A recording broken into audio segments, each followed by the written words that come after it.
Tiago, capítulo de número 4, versículo de número 14, diz: digo-vos que não sabeis o que acontecerá amanhã, porque o que é a vossa vida?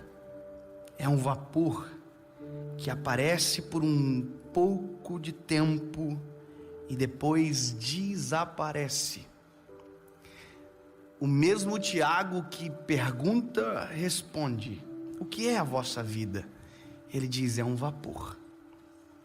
Vapor é algo que realmente é conforme diz a palavra, aparece e desaparece, é muito rápido. Na outra série que gravamos, a gente tinha uma máquina de fumaça, que é arrependimento, porque a máquina lançava fumaça, mas na hora da gravação não poderia ter interrupção de barulho, então a máquina fumaçava todo o negócio e não podia ligar. Em 10 minutos toda a fumaça do ambiente desaparecia. E a nossa vida é esse resumo de 10 minutos que desaparece de repente. Nós só não percebemos isso porque não estamos aqui o dia que desaparece. A gente já foi. A gente só não entende a realidade e não consegue contar porque a gente não está quando a fumaça acaba, porque acabou. Não saber o dia de amanhã é o que mais aproxima o ser humano do divino, de Deus, porque nós temos medo do amanhã, nós temos medo do que pode acontecer porque não controlamos.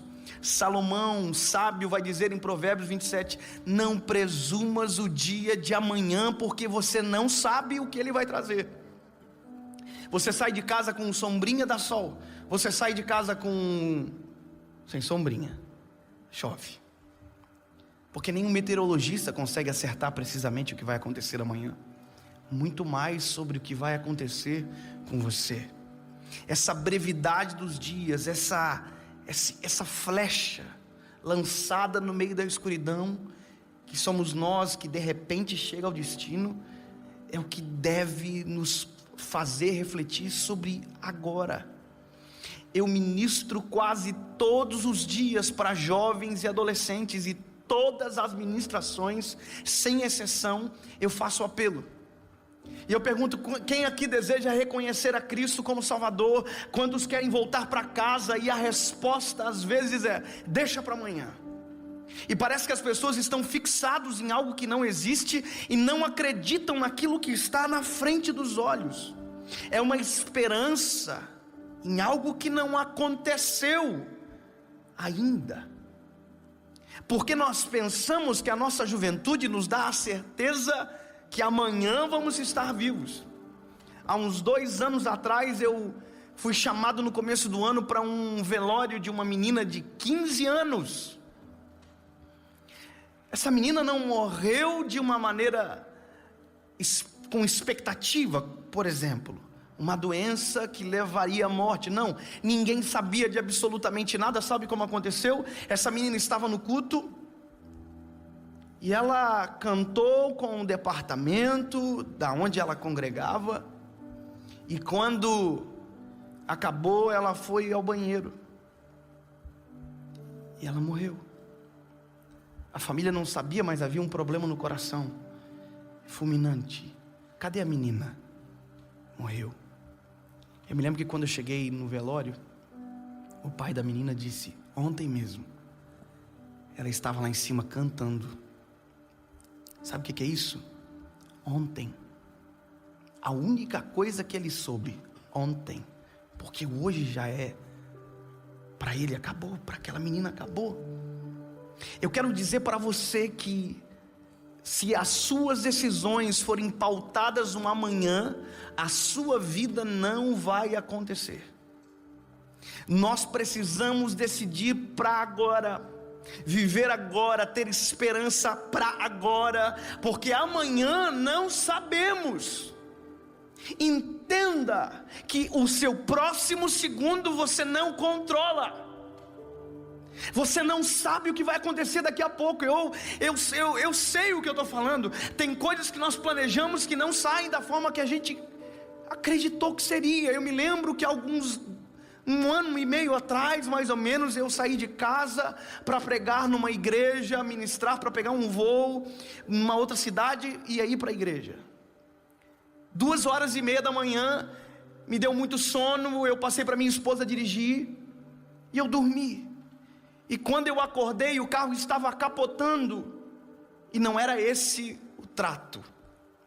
O trato era aeroporto. Mas a vida, o caminho, a circunstância mudou. E de repente eu acordei com o carro capotando e virando e aquela cena de caos e ninguém esperava aquilo. Eu só acordei e de repente o carro estava virado de cabeça para baixo e um barulho muito grande. Quando de repente, olhando para minha esposa, virado de cabeça para baixo, um outro carro em alta velocidade veio e bateu no carro onde a gente estava, e o carro rodou na estrada, e rodou e parou. Depois de já ter sido abarroado, bateram de novo.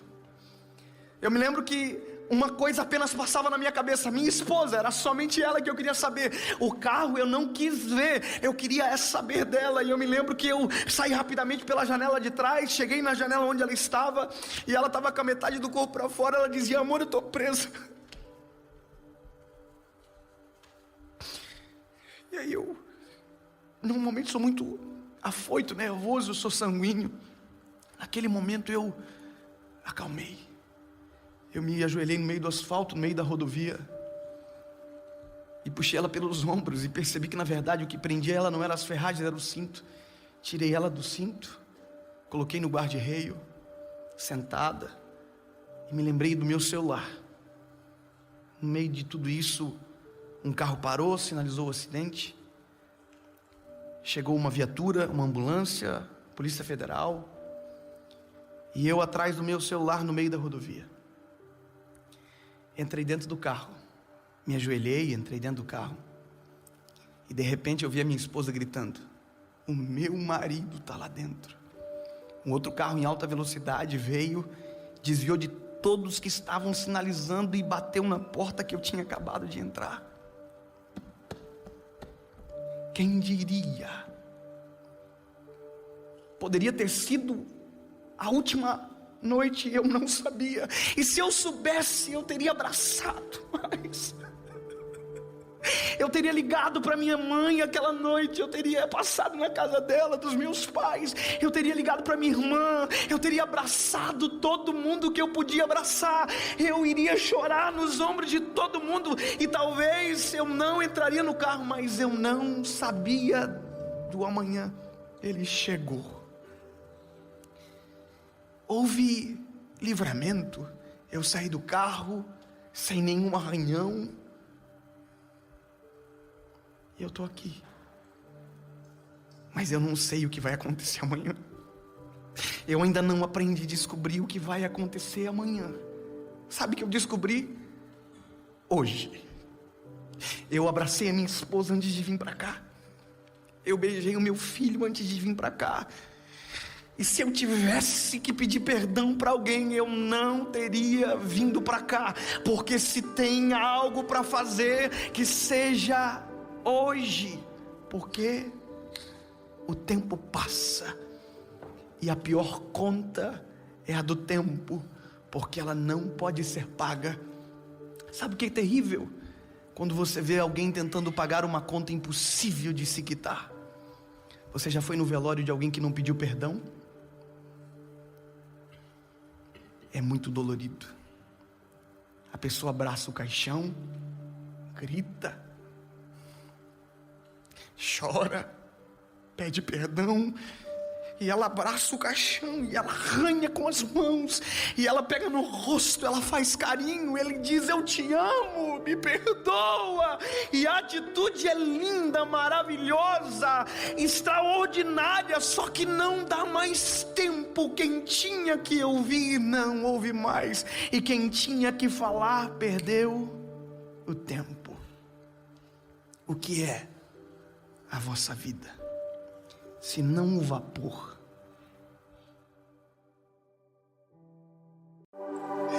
Fala, meu lindo, minha linda, tudo bem? Eu tenho uma palavra para você. Eu quero que você fique comigo até o final. Essa palavra tem um poder de transformação muito grande. Vai te ajudar a ficar leve e a prosseguir a caminhada. Eu só quero te pedir um favor antes de começar.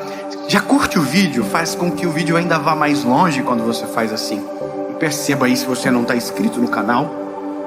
Se você ainda não está inscrito, é bem rapidinho. Você aperta em inscrever, ativa o sininho e toda segunda-feira tem uma palavra de Deus para o seu coração aqui no canal, tá bom? Então se inscreve aí.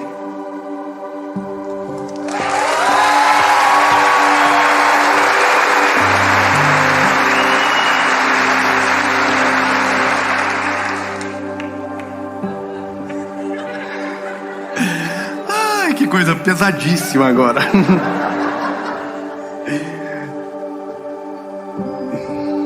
Eclesiastes, capítulo de número 7, versículo de número 20, diz o seguinte, ó. Vamos comigo, com o papai. Porque não há homem justo sobre a terra,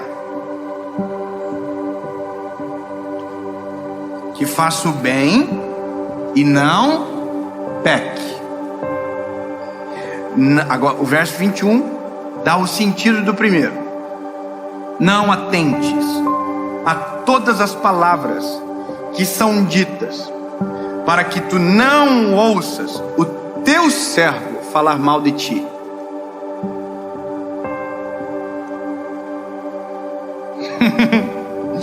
Quem aqui tem uma facilidade assim de lidar com críticas? Quem aqui acorda de manhã, dobra o joelho e fala: Jesus, que venha muita críticas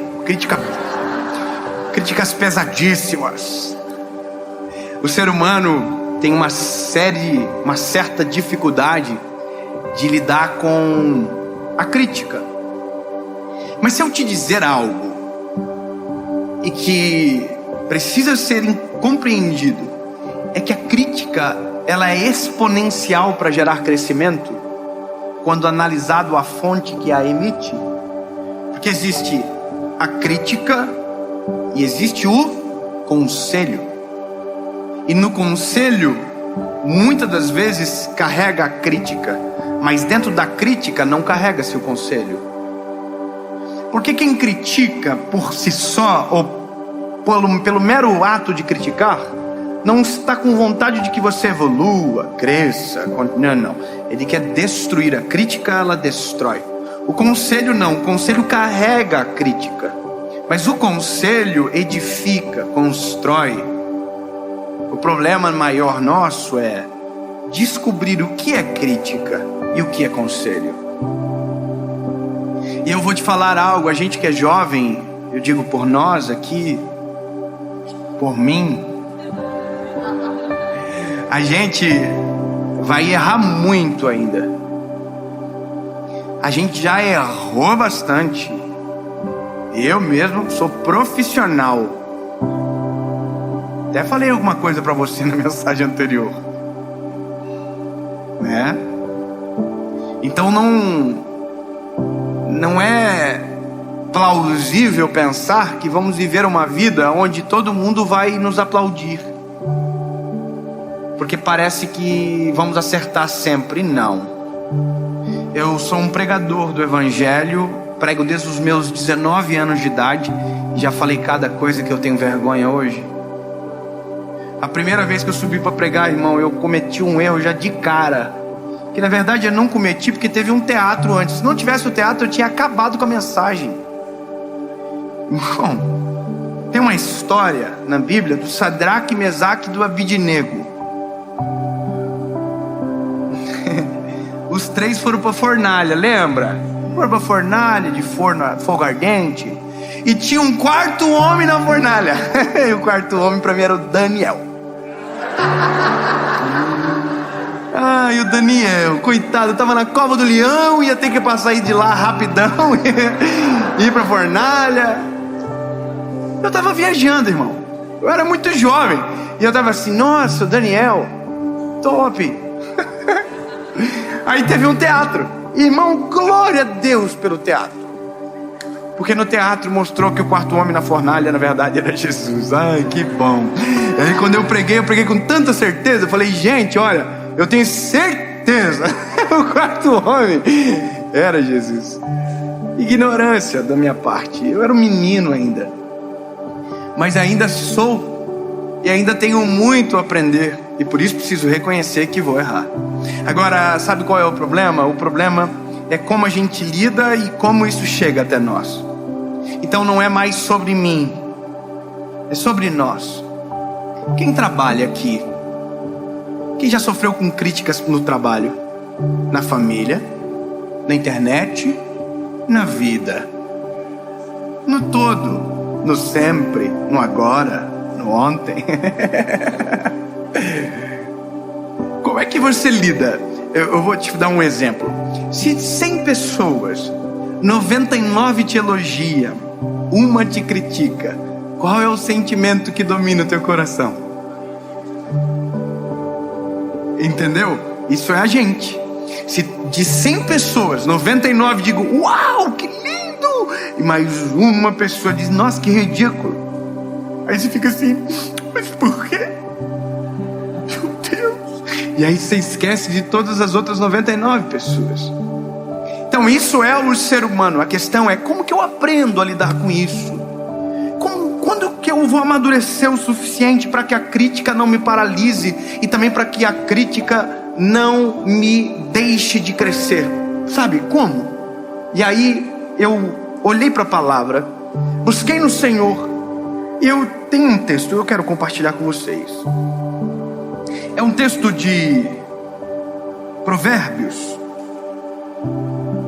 capítulo de número 15, verso de número 31, que diz o seguinte: o ouvido que ouve a repreensão da vida habita entre os sábios. Aquele que recusa a instrução despreza a sua própria alma, mas o que ouve a repreensão adquire entendimento. Então aqui, Provérbios, Salomão está dizendo o seguinte: olha, se você ouve a crítica e aprende com ela, você vai habitar entre os sábios. Agora, só porque parece crítica, só porque te afia, te incomoda e você recusa, o seu destino não será bom. Então agora eu entro no consenso que a gente precisa ser criticado.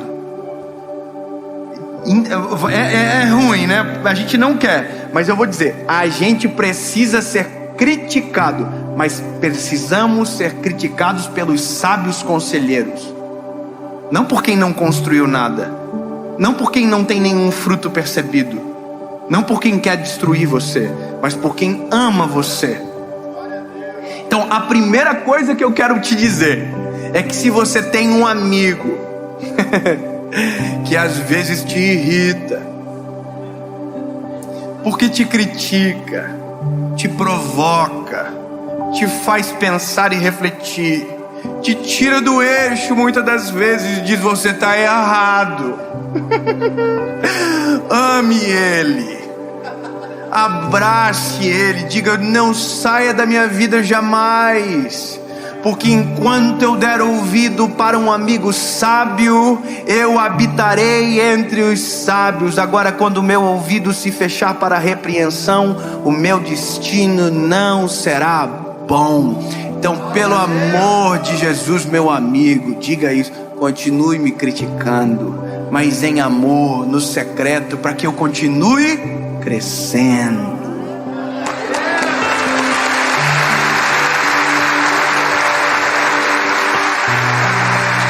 Então, eu já começo a entender que eu preciso levar uns cascudos de vez em quando. Eu tenho uns amigos que são assim, irmão, que falam a verdade. Eu quero eles perto de mim. Às vezes eu tenho vontade de mandar eles pegar férias, mas eu preciso deles. A gente precisa de pessoas que digam a verdade, mas da maneira correta. Gravei uma mensagem há uma série ou duas atrás falando sobre o sincericídio, o matar com a verdade. Tem gente que também mata com a verdade dita da maneira errada.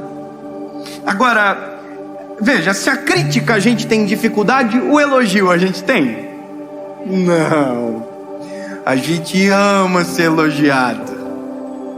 Não é verdade, minhas lindas? Né? Nossa, que linda. A amiga é falsa, você sabe que ela é falsa. Você sabe que ela é falsa. Eu ia falar um adjetivo. Ai, deixa pra lá, né? Aí sucuri em paz. Mas olha, você sabe que ela é falsa, certo, né? Você já viu.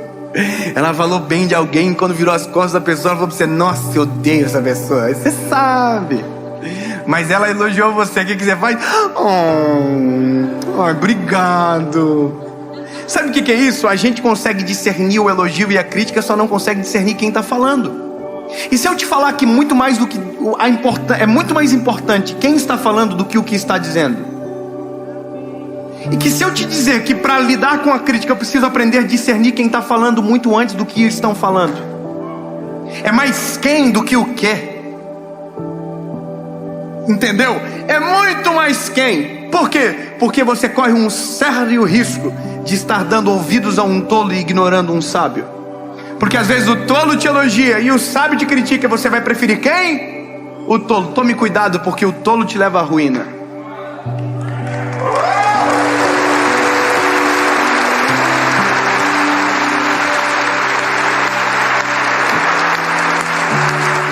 Aplausos não podem nos parar, críticas muito menos.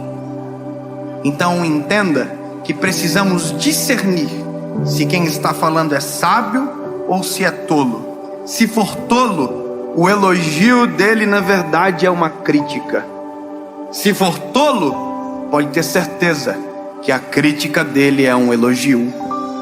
Então, antes de tentar entender o que estão falando, quem está falando. Se for tolo, olha,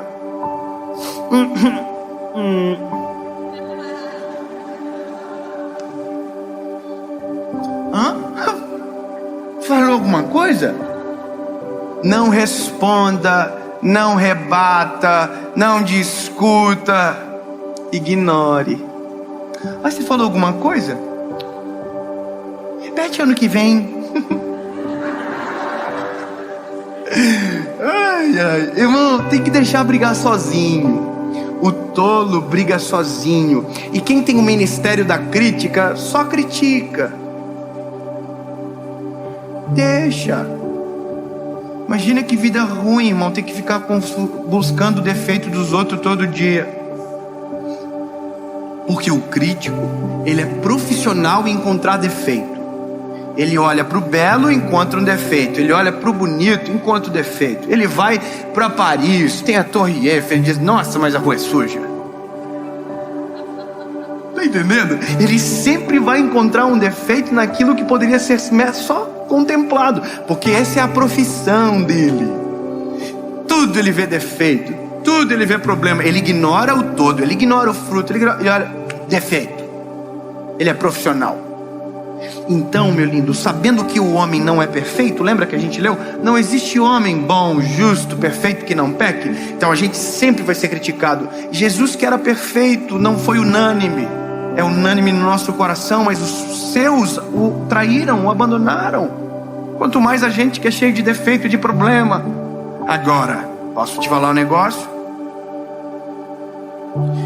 Quanto maior você se torna, quanto mais longe você fica, mais profissional os teus críticos se tornam também.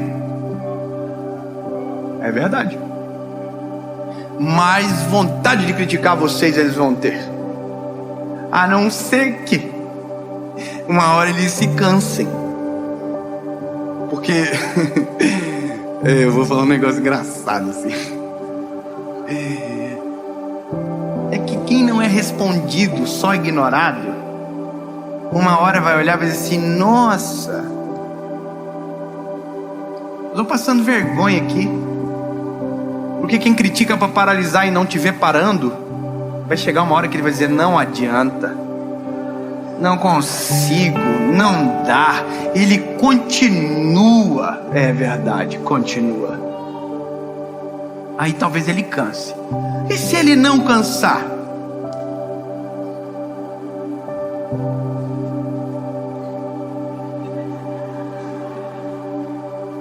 Continue andando, continue caminhando, continue vivendo o propósito de Deus para você. Mas se um sábio atravessar o teu caminho e falar que alguma coisa está errada, é melhor você parar para observar aquilo que ele está falando. É melhor você pausar alguma coisa.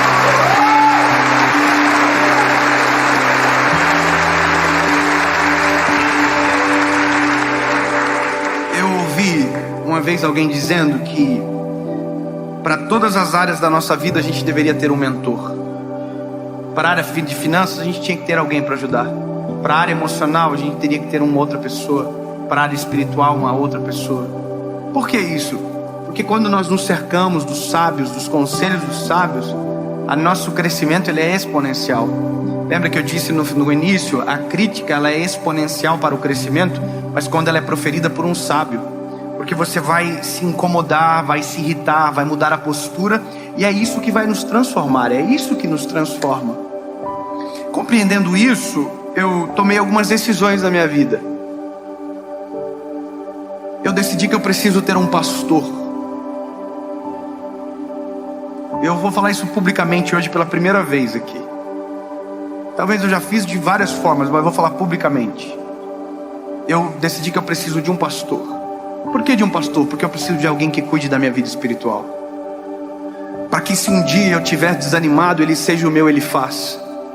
Ele chega para mim e diga: olha, cadê as palavras que você usa para os outros? Elas não servem para você. Você está entendendo o que eu estou querendo dizer para você?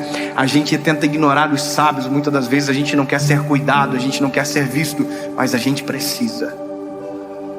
Então eu tenho um pastor. Eu tenho alguém que na área financeira me ajuda. Quando eu tenho dúvida, o que eu faço? Ele me ajuda. E sabe, eu tenho a minha esposa. Ai, a minha esposa. Quem é casado sabe que a crítica é poderosa.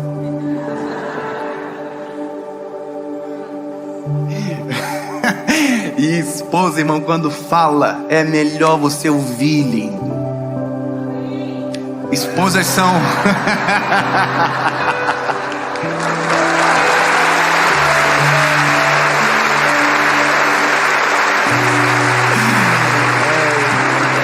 Quanta verdade no amém. Ai, Jesus. Irmão, mulher tem termômetro espiritual muito mais aguçado do que a gente. É tão prova disso que no Éden, Satanás foi primeiro em quem? A mulher. Porque ela é estrutura. A gente, irmão, a gente é homem, a gente é prático. Mulher não. Mulher é diferente, mulher é mais sentimento, mais, sabe, mais cadenciado. E eu vou falar uma coisa da minha casa, engraçada. Minha esposa, ela tem um termômetro nela para quem não presta. Irmão, ela bateu os olhinhos, ela falou assim: não vale nada, hein? Quer ver pra mulher ser vergonha, então? Ela assim, isso aí, ó. E aí, irmão, durante muito tempo, eu refutava ela. Falei, nossa, que absurdo. Julgar dessa maneira. Não, mas porque ela sabe do que ela tá falando, irmão. Eu não sei explicar, mas a menina é doida. Ela tem um termômetro nela, ela sabe. Irmão, todas as vezes que eu bati de frente com ela, eu tive que dizer depois: eu estava errado. Sabe o que é isso? É um dos propósitos do casamento. O casamento é para que você seja amado e criticado para crescer. Ai, meu marido só me critica. Se ele faz isso com um sentimento errado, tudo bem, mas se ele faz isso em amor, talvez seja a hora de você ouvi-lo melhor. Para ouvir o que ele está dizendo. Para ouvir o que ela está dizendo. Ela está dizendo para você: você só está tomando banho 2 vezes por semana. Entendeu? Faz sentido só tomar mais banho. Nossa, ela só me critica e você fede.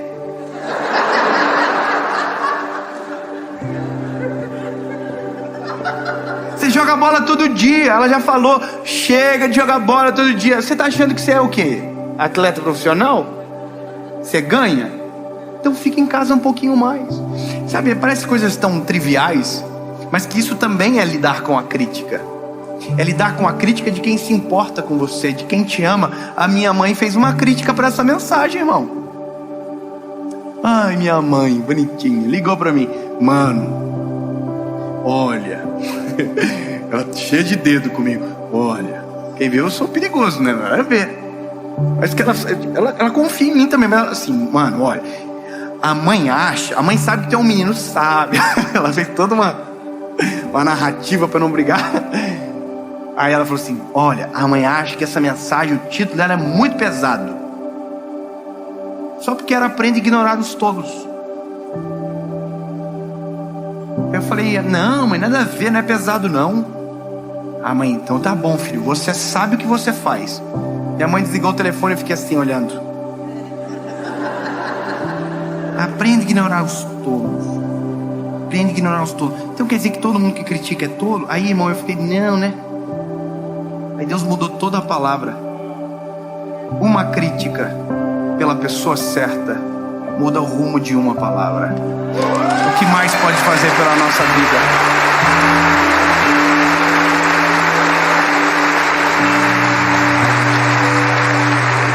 Então, a próxima vez que alguém te criticar, antes de ver o que estão falando, veja quem. E talvez você vai ter que parar para ouvir. Vai ter que engolir o orgulhinho de sequinho. Ah, é verdade, você está certo. Mas você vai crescer, vai evoluir e Deus vai abençoar você. Amém? Jesus, quem mais nos critica do que o Senhor? Quem mais trabalha no nosso ego? Sabe, quem mais trabalha no nosso caráter do que o Senhor Jesus? O Senhor nos faz enxergar as pessoas boas que estão à nossa volta e que têm direito de acessar o nosso coração. Jesus, não permita que a gente endureça, que o orgulho cegue e que a gente perca a noção do bom conselho. Jesus, clareia a nossa mente, não permita que a gente fique cego e não consiga ver as consequências. Nos cerca de amigos, sabe, Senhor, que são cheios da Tua presença, que são corajosos para falar a verdade e que nos ajudem a crescer. Porque no fim não é mais sobre crítica, é sobre quem. E sobre quem a gente vai precisar do discernimento do Teu Espírito. Nos dá discernimento.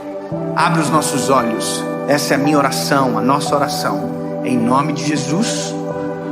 Amém.